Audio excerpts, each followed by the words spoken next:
Everybody. John, thank you for inviting me today. Oh, I can share screen as well. Look at this. Right, okay. Can everybody see that? Is that working? Right, I can't now see everybody on screen. Yes. So if you've got a question, don't put your polite hand up, just shout. And I'd rather this was a conversation throughout than just me talking to you all.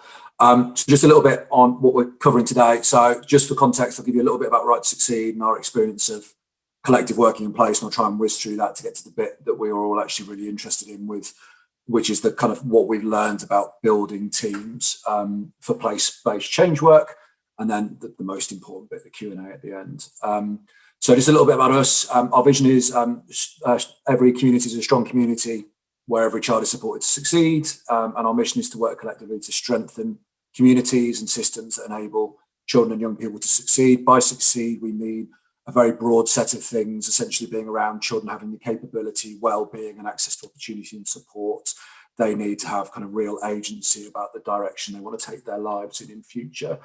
Our work is done through a collective impact approach, and we kind of try and build on global best practice, kind of understanding that there's a lot of nations out there that are far more developed than we are. And we've had Renaisi doing a lot with us over the last kind of year to really help us start to sharpen that practice. So we think there's three kind of key strategic pillars to all of this, focusing on creating the conditions in place that are shown to be present in effective place-based change, more of which in a minute. We try and focus everybody on developing the capability and well-being and kind of access to opportunity of the children and young people in the place. And then we help organise and support kind of implementation within all the various kind of partners that form part of that community and part of the solution for the transformation of children and young people's outcomes. We work in one of two ways, either cradle to career, which I'll give a kind of case example of in a moment, or we work thematically looking at issues like literacy, meets and exclusion across whole local authorities, bringing all the kind of key groups together around how you solve that issue. Just a little bit on where we work and where we prioritise. So we're exclusively in communities in the bottom 10% of the indices of multiple deprivation, which is where we kind of target. Those in green on the map are places we're committed to working in over the next few years. Yellow are in conversation about future work, and then the orange are places we'd like to target in the not too distant future that have a certain density of communities in the bottom 10% of indices of multiple deprivation. We're very, very kind of laser focused on that issue of multiple deprivation. So the kind of table on the right is if you split our country up into all of its LSOAs, the lower super output areas, there's about 33,000 of them. Those are the lowest 35, which is all I can fit on the screen. And we're in about 20 of them already, or committed to 20 of them already, and moving to a further 3, hopefully in the not too distant future, which gives you a sense of just quite how focused we are on that aspect of multiple deprivation. So a little bit of a case study of our work that kind of helps to cement where this kind of lands. So we start our work with in a new community with discovery work, really trying to understand who are the kind of key assets and people in and around that organisation, what is going on, what is not going on, etc., and really trying to put in place the collective impact conditions. So North Birkenhead Cradle to Career is in a community in North Birkenhead. It's in the bottom 2% in the country for multiple deprivation. Typical northern town story used to have its primary industry of shipping and shipbuilding, which have both kind of gradually moved away to other parts of the world and never really been replaced. So poverty has kind of grown decade after decade. When we first arrived in North Birkenhead, there was kind of no common vision for the place. There was no agreed measures of what success might look like. There was, however, some really good measurement around things like mental well-being by some of the health stakeholders and community organisations locally. In terms of mutually reinforcing activities, there were 90 plus organisations working in the place with little collaboration. To give you a sense of quite how ridiculous that is, it's 2 square miles North Birkenhead, so this really, really tiny place, kind of filled with organisations trying to help but not really bringing their efforts together. In terms of continuous communication, there was no real meaningful communication between the multiple agencies and no real meaningful communication between the community itself and the kind of multiple agencies working there.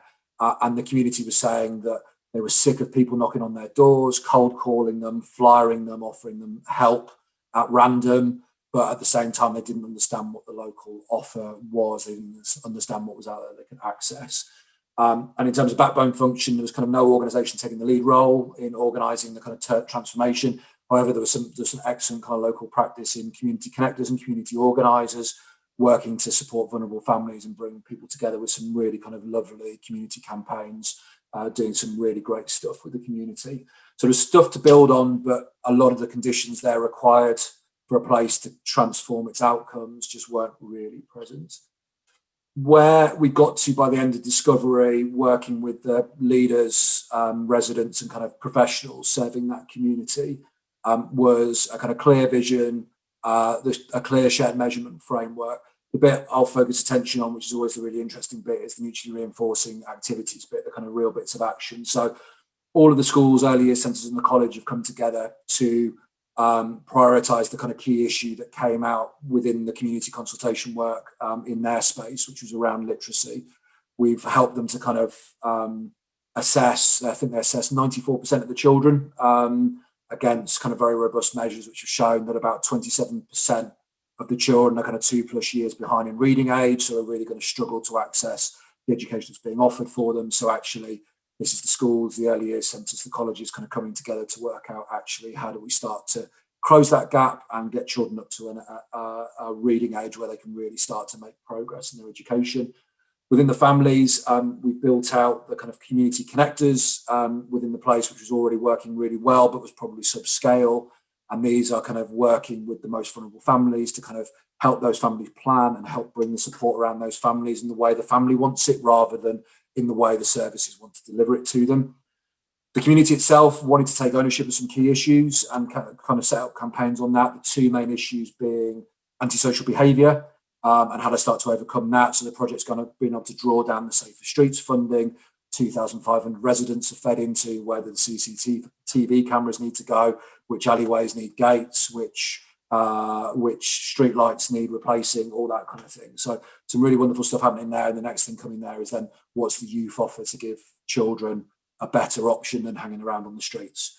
And the other aspect they've taken on is they want to build pride in the place. So that starts next with a set of murals going up around the place, going through the history of North Birkenhead, that will really start to kind of brighten the place up and bring some art into the community. There's planters being delivered that the neighbours want to all kind of plant up to green up their streets, etc. So some really kind of nice stuff coming there as well.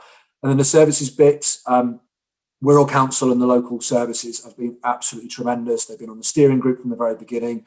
They've over the first 6 months, they listened to the community intently. And what's come out of that is they've now put together a multidisciplinary team that's now based out of the local community centre. This is 17 people from a multitude of services, 4 social workers, 3 school readiness workers, 3 family workers, etc., now all together in the community, working cohesively rather than in their separate offices, cross-referring between each other. And the outcomes already on that side of the things, they've seen 15 kind of step downs from child protection orders, which is apparently completely unheard of, and that's in the first kind of 4 months and during COVID. So they've done some quite tremendous work there very, very early on. So that kind of gives you a sense of the kind of structure of the programme kind of going forwards. But just to kind of give you a sense of quite how complex delivering that then is, this is the kind of various sets of partners that are kind of coming together. And this is just the starting point. It will start to grow over time. So the CCG is now becoming involved in the public sector side. The voluntary sector organisations will grow as there's now another commissioning pot about to come online that enables the group overseeing the services aspect to start to co-commission things around priority areas that aren't being tackled already. So it looks like domestic violence and support for dads is the kind of next focus in that space. But that gives you a sense of quite how many people you've got to bring together, all have to be working together, implementing effectively to start to drive that kind of transformation of those 2,163 kind of 0 to 15-year-olds outcomes within that community. So that gives you a sense of the kind of complexity that's required. And the bit that's always the most complicated is bringing together the voluntary sector organisations, because the schools are kind of similar to each other. The public sector services are kind of used to working together, but voluntary sector organisations are so diverse in how and what they do and how they do it, that actually bringing that bit together can always be the kind of most challenging aspect of our work. So putting a team together. So in that Community, we have 4.5 kind of full-time equivalents based in that community, working through how all of that is organised, how it comes together, how each partner is getting on with their element of the implementation. It's that typical backbone function of just making sure everything is happening in the way it should be happening, and just continuing to help people learn and improve and learn and improve. So quite a kind of challenging piece of work, but also quite joyful to be that embedded and that kind of connected within a community. So for us, unsurprisingly, we recruit to a set of values, we recruit to a set of capabilities. We prioritise people from the local community who have lived experience in that community, and we will fill roles wherever we possibly can from that community. But of course, it's also an open round, so the best kind of candidate for that role will eventually kind of win out. The bit that's non-negotiable for us is the values and the capabilities. We see that as something we can develop in people, but we're looking for a kind of good starting point against those capabilities, as you can imagine. So the values, unsurprisingly, collaboration. So we have to be able to work in kind of very equitable partnership. We're not ever kind of leading. We are always kind of facilitating. And that kind of aspect of collaboration is just absolutely essential. Clearly, everybody's got to be very committed. We don't sort these issues out in the hours of 9 to 5 a.m. It takes a lot more than that, and it takes a long time as well. So we've got to be there in the good times and the bad times the whole way through. Curiosity, we've got to be continuously curious about how we do this better, and that curiosity needs to become infectious within the community, because at the beginning, a lot of people will turn up with a fixed mindset. I know how to sort this out. I've been here for years. I've been doing this. What we do is great, etc. But actually kind of getting that curiosity across. How could we do this better? How could we combine with them? How could we combine with them? And what could we actually do together? Integrity. So without trust, you are absolutely doomed. And so that need for kind of clarity and transparency at all times, because the moment that starts to get unpicked, you're finished. The program just will not work. There's that really twee yet true saying that collective impact moves at the speed of trust, and it really does. And if that ever disappears, you haven't got a hope in hell. And then finally, humility. We've got to all understand we are all learning how to do this. There is no one size fits all kind of approach to this. What we find is we go from community to community, and we find that actually the needs are very similar, the priorities are very similar, but the assets and the characters that you bring together, like going from one of our steering groups to another, you may as well be going from one world to another. It's so different. So whilst you might be trying to, apply the same principles and achieve the same objectives, the way that you kind of get there has to be very context specific each time. And that requires a huge amount of humility. We can never turn up as right to succeed and go, we know how to do this, let's just get on with it. It just doesn't work that way. So those are the non-negotiables. And we've learned the hard way at times that those are non-negotiables, and they're not easy to develop. You either have them at that first interview and you can demonstrate them, or you're probably not for this kind of work, or not for working with us, I'd say anyway.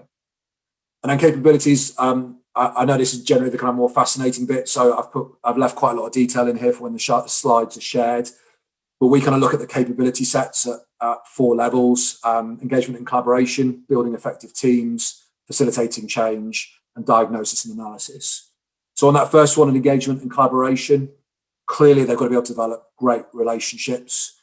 They've got to be able to engage leadership, and they've got to be able to provide kind of guidance and motivation along the way to kind of keep everybody going, because there is no kind of straight line. It will be up, it will be down, it will be up, it will be down. And the real test of these kind of projects is when something's gone wrong or something hasn't gone quite as expected, how do you kind of keep people motivated and moving forwards when actually the latest set of data has told them they haven't moved the bar in the way they were hoping they'd move the bar. On building effective teams, this is not just about the team from our side, the backbone team that's then put into the place. It's about the team of that community. How you bring that steering group together, how you bring those subgroups together, how are they working effectively as a team for that community? How are they together holding each other to account and the project to account to very kind of high levels of delivery and standard. So facilitating the change. So we look at this as around implementation, around how you get the most out of intervention, and how you're effectively kind of coaching people through the process of looking at their own implementation, looking at their own intervention and how they might kind of improve and optimize it over time.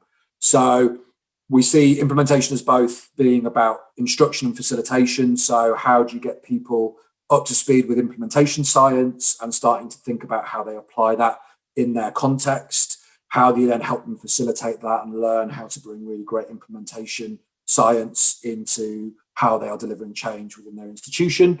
How are you helping them then think about their own intervention or the interventions they might be bringing in, and how they make that really fit for the context that they're operating in?